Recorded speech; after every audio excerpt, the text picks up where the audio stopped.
Hello बच्चों, आप सभी का स्वागत है SS point e learning coaching में। और स्वागत है अगले एपिसोड में। बड़े दिनों बाद मिल रहे हैं आज, लंबा टाइम लग गया। ये कोरोना है, कोरोना के चक्कर में सब बर्बाद है और क्या। तो पिछले लेक्चर में हम लोग पढ़ चुके थे, कहाँ तक पढ़े थे? हाँ, पिछले लेक्चर थोड़ा नाश हो गया था, पता नहीं मेरा माइक विलुप्त हो गया था और गायब हो गया था, तो कुछ आवाज़ थोड़ी कम आ गई थी, तो मैं देखा था, उसके लिए सो सॉरी। और बस इतना ही कुछ।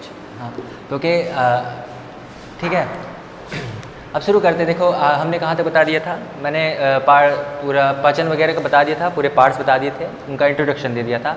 आज मैं बताऊँगा कि जहाँ पे पाचन शुरू होता है और पाचन में क्या क्या होते हैं, मतलब प्रोसेस क्या क्या होती हैं और उसमें कौन कौन से फंक्शन होते हैं, बस ज़्यादा नहीं बताऊँगा। ओके, ठीक है, चलो शुरू करते हैं। सबसे पहले देखो, हमने हमारे भोजन की बात हुई थी, पाचन की, तो पहले बात थी भोजन की। भोजन आया था, भोजन कहाँ तक पहुँचा था? पहले सबसे शुरुआत हुई थी माउथ से, बोले तो मुख तक गया था।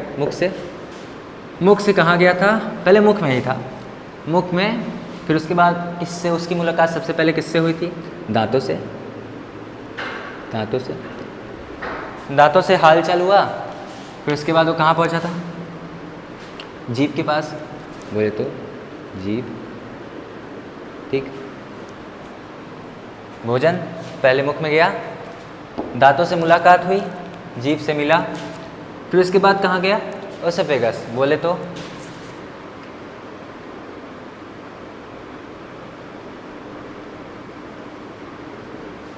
ओसोफेगस।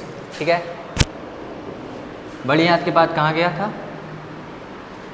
हाँ, बड़ी आंत के बाद कहाँ जाएगा? सीधे एनएस के द्वारा निकल जाएगा। ठीक है, एनएस के बाद एनएस से बाहर आ जाता है। ठीक है, ये था पूरा भोजन का हमारा सिस्टम। तो भोजन के ये पूरे रास्ते थे। ठीक है, भोजन ऐसे यहाँ से लेकर यहाँ तक जाता था। ठीक है, अब देखो, सबसे पहले भोजन मुख पे गया था, फिर दांत पे गया, दांतों से मिला, फिर जीभ के पास गया, फिर ओसोफेगस, फिर आमाशय, फिर छोटी आंत, बड़ी आंत और एनस से बाहर निकला। अब देखो, हम प्रोसेस समझेंगे कि कैसे कहाँ पर क्या क्या पचता है, कुछ छोटी छोटी बातें। ठीक है, चलो मुख में देखो, सिर्फ ये 3 आते हैं, मुख के अंदर आते हैं। ठीक है, अब देखो, हमारी जो जीभ होती है, जरा सोचो, कुछ ऐसा सोचो जो तुम्हें खाने में बहुत पसंद हो, बहुत ज़्यादा। क्या आता है? सबसे पहले लार आती है, इसे कहते हैं क्या? देखो, सलाइवा, बोले तो सलाइवरी एमाइलेज।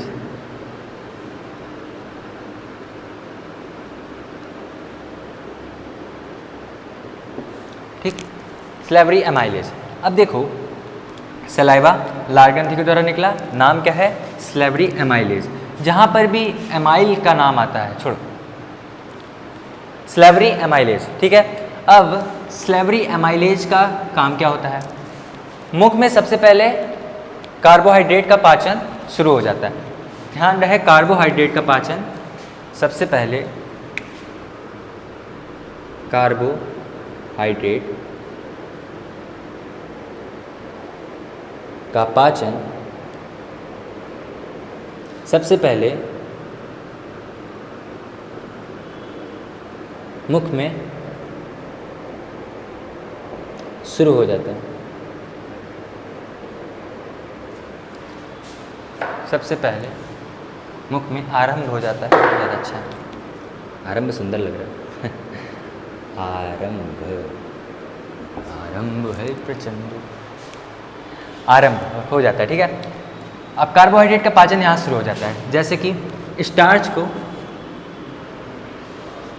स्टार्च टूटने लगता है, किसमें? सिंपल शुगर में।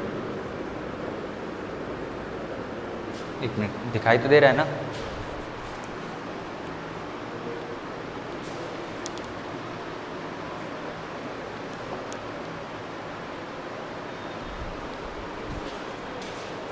सिंपल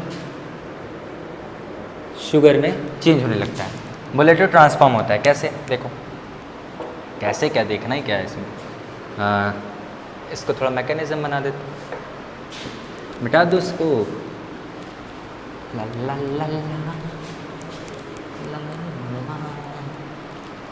चलो देखते हैं आगे। ठीक, स्टार्च गया। देखो भोजन में था स्टार्च, ठीक, प्लस स्टार्च। स्टार्च क्या होता है? स्टार्च देखो भोजन का फॉर्म, भोजन कि नहीं सॉरी, कार्बोहाइड्रेट क्या होता है? अरे सॉरी, स्टार्च क्या होता है? कार्बोहाइड्रेट का, कार्बोहाइड्रेट का जटिल रूप, जटिल रूप, जो कि स्टार्च स्लेवरी एमाइलेज के साथ, किसके साथ? स्लेवरी एमाइलेज के साथ मिलकर किस में टूट जाता है? सिंपल शुगर में। किस में? सिंपल शुगर, शुगर में बदल जाता है। बदल नहीं जाता, टूट जाता है, शुगर में टूट जाता है। बोले तो ग्लूकोज,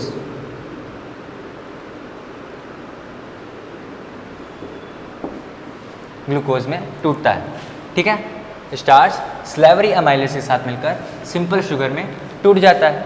अब इसके आगे देखो, यहाँ पर हुआ कार्बोहाइड्रेट का पाचन, लेकिन बाकी सबका तो अभी पाचन नहीं हुआ ना, उसका आगे होता है। कैसे?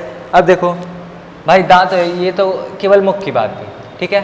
अब यहाँ पर देखो लार ग्रंथियाँ तो कई होती हैं, यहाँ पे तीनों तरफ, कभी आपके जीभ के नीचे होती हैं, आपके दोनों गालों पे होती हैं और पीछे साइड होती हैं, ओके।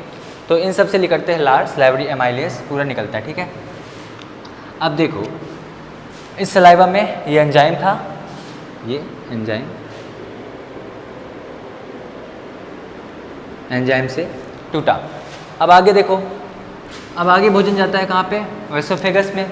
ओएसोफेगस से पेरिस्टाल्सियल मूवमेंट, मैंने बताया था पेरिस्टाल्सियल मूवमेंट करते हुए, पेरिस्टाल्सियल मूवमेंट क्या था कि कॉन्ट्रैक्शन होके जाता है, ठीक है। ऐसे ढक्कन की तरह नहीं, कैसे डाल दो को टप्प से निकल आवाज़ आए, ऐसा नहीं होता। हाँ, कैसे जाता है वो? एकदम कॉन्ट्रैक्शन होके जाता है, मांसपेशियाँ उसको प्रेशर देती हैं, वो नीचे जाता है, तब जाके भोजन आमाशय में पहुँचता है। अब आमाशय की बात करते हैं। आमाशय में कैसे पाचन होता है? बिठा दो इसको।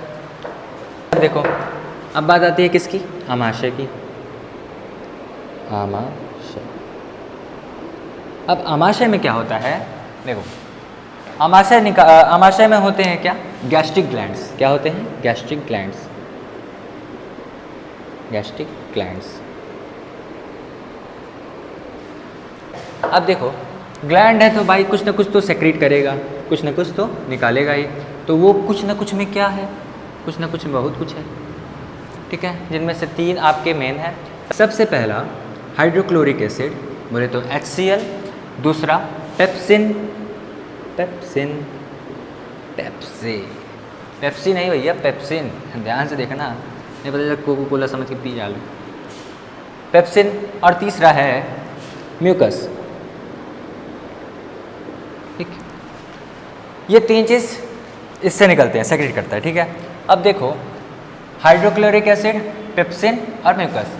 अब इसकी बात करते हैं। सबसे पहले इसका कार्य क्या होता है? भोजन के साथ इसका तालमेल बड़ा अच्छा है। पहली बात तो सबसे पहले ये अम्लीय माध्यम प्रदान करता है। कौन माध्यम का भैया? माध्यम प्रदान करना, अम्लीय माध्यम प्रदान करना।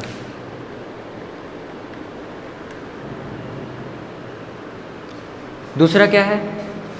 भोजन में जो बैक्टीरिया आते हैं। देखो पहली बात तो हाइड्रोक्लोरिक एसिड है। हाँ, अगर किसी एक एसिड किसी भी जीव के साथ भाई अगर मिलेगा तो भाई उसको नाश तो करेगा ही भाई, इतना एक तो स्ट्रॉन्ग एसिड है तो मारना तो तय है। हाँ, तो सबसे पहला इसका काम तो अम्लीय माध्यम प्रदान करना, एक अम्ल है, ठीक है। दूसरा उस भोजन में जो बैक्टीरिया आ रहा है उसको ख़त्म करना, बोले तो जीवाणु का नाश, जीवाणु को ख़त्म करना।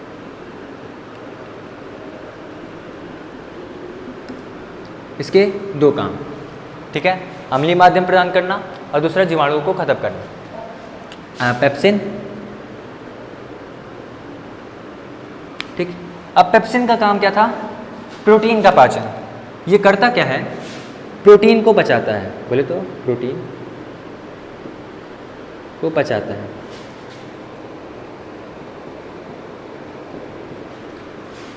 ये प्रोटीन को अमीनो एसिड्स में तोड़ता है। किस में?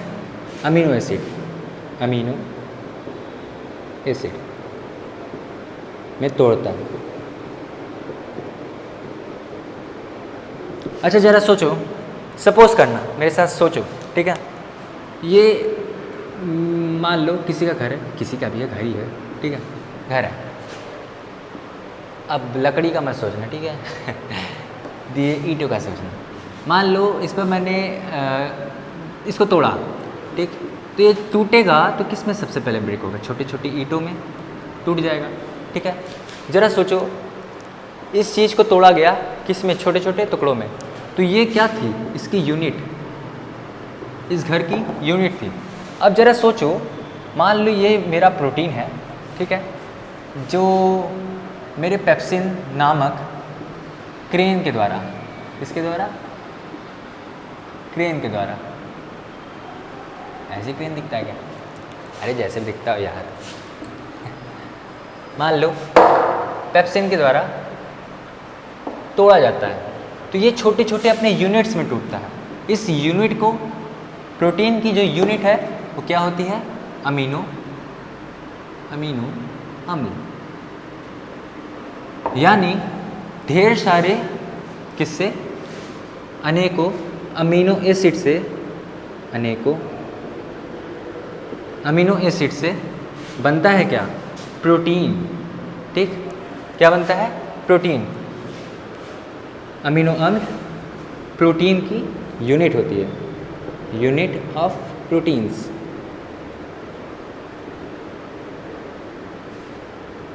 ठीक, प्रोटीन की इकाई बोले तो अनेकों अमीनो अम्ल क्या होता है?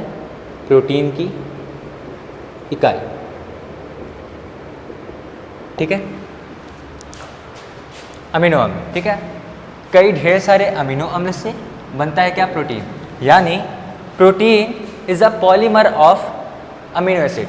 अमीनो एसिड का बहुलक होता है क्या?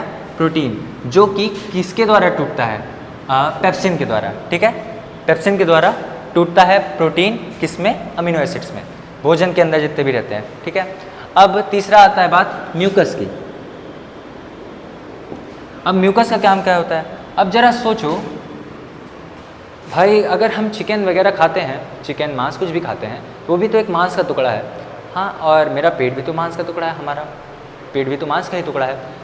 अगर वो मांस का टुकड़ा, चिकन का मांस का टुकड़ा, कुछ भी किसी और का भी मांस का टुकड़ा अगर हमारे पेट में पच सकता है, तो हमारा पेट क्यों नहीं पचता? सोचो, वो कारण है किसका? म्यूकस। म्यूकस क्या करता है? आमाशय की दीवार की, आमाशय की दीवार रक्षा करता है, आमाशय की दीवार की रक्षा करता है, ठीक है। किसकी दीवार की रक्षा करता है? आमाशय की दीवार की रक्षा करता है। किससे? HCl से, HCl हाइड्रोक्लोरिक एसिड से बचाता है। किसको? हमारी दीवार, हमारे आमाशय की दीवार को। अगर ये ना होता तो कब का पच चुका होता पेट हमारा, हाँ, स्वाहा हो चुके होते हैं खत्म भैया, ठीक। ये थी बात थी आमाशय में। अब आमाशय के अब अगली बात में जाते हैं, ठीक है। अब देखो, अब बात करते हैं छोटी आंत की। छोटी आंत, अब देखो, छोटी आंत में हमारा भोजन पूर्णतः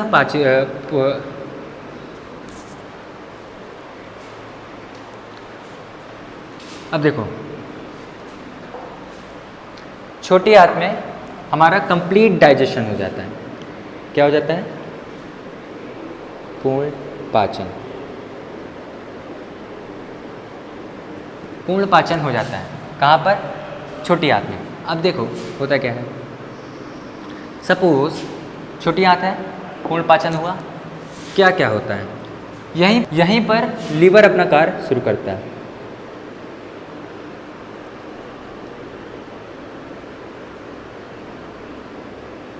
लीवर का कार्य चालू होता है। ठीक है, लीवर क्या करता है? देखो, लीवर दो चीज़ें सेक्रेट करता है। सबसे पहला बाइल जूस और बाइल सॉल्ट।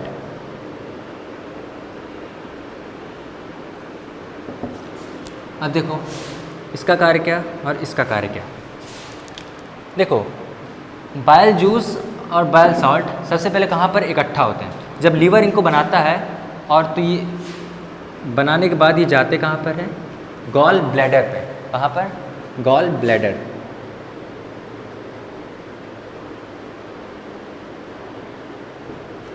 गॉल ब्लैडर में जाकर इकट्ठा होते हैं। फिर जब यहाँ से ये निकलता है तब जाता है छोटी आंत में। दिख तो रहा है कि नहीं? गॉल ब्लैडर में जाता है, फिर जब यहाँ से निकलता है तो जाता है छोटी आंत में। छोटी आंत में देखो सबसे पहले बाइल जूस का कार्य होता है भोजन को क्षारीय बनाना, भोजन को क्षारीय माध्यम देना, क्षारीय माध्यम प्रदान करना,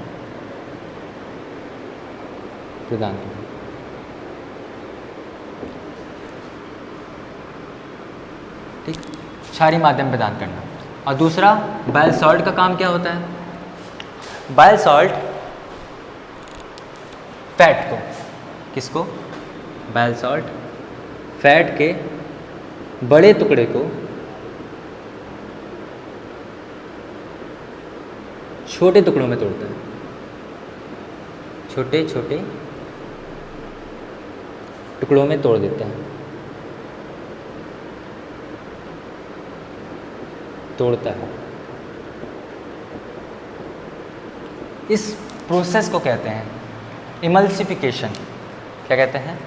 इमल्सिफिकेशन, इमल्सीकरण, इमल्सीकरण हिंदी में कहें तो। ठीक, अब देखो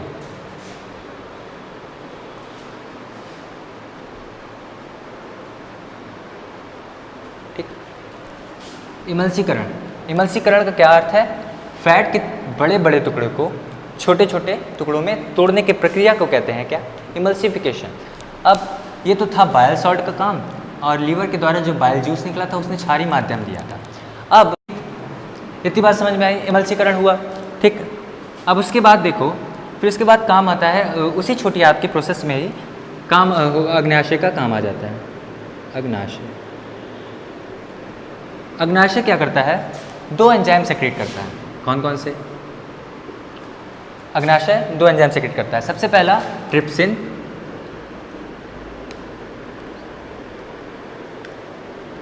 सबसे पहला ट्रिप्सिन, और दूसरा लाइपेज।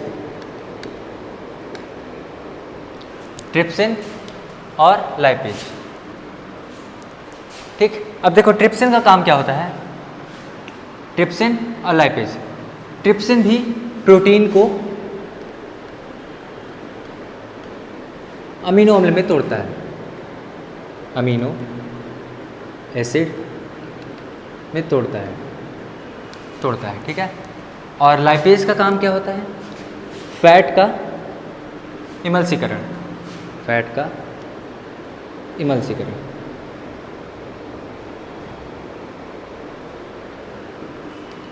फैट का इमल्सीकरण करता है।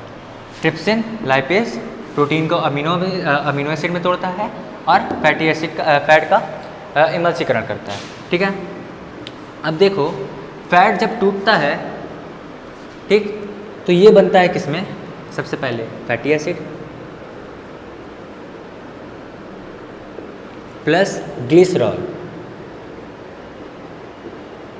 किसमें? फैटी एसिड और ग्लिसरॉल में टूटता है फैट। ठीक, ट्रिप्सिन प्रोटीन को तोड़ता है किसमें? अमीनो अम्ल में।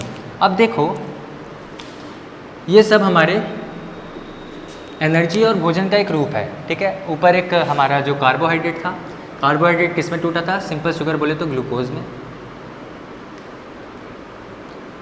ग्लूकोज में। ये एनर्जी के सोर्सेस हैं। देखो कहीं ना कहीं से भोजन बनाएंगे या तो एनर्जी का कुछ ना कुछ सोर्स बनाएंगे, ठीक है। अब देखो इन सब को अगर हमारी बॉडी में पहुंचाना है, हाँ, तो हमारे क्या कहते हैं, आहार नाल की दीवार पर एक संरचना होती है जिसे कहते हैं विलाई, ठीक, विलाई। ये करता क्या है, सबसे पहले क्षेत्रफल बढ़ाता है किसके, पाचन का। क्षेत्रफल बढ़ाता है किसका, पाचन का, ठीक। और इसमें होती क्या है, ब्लड वेसल्स, बोले तो केशिकाएं,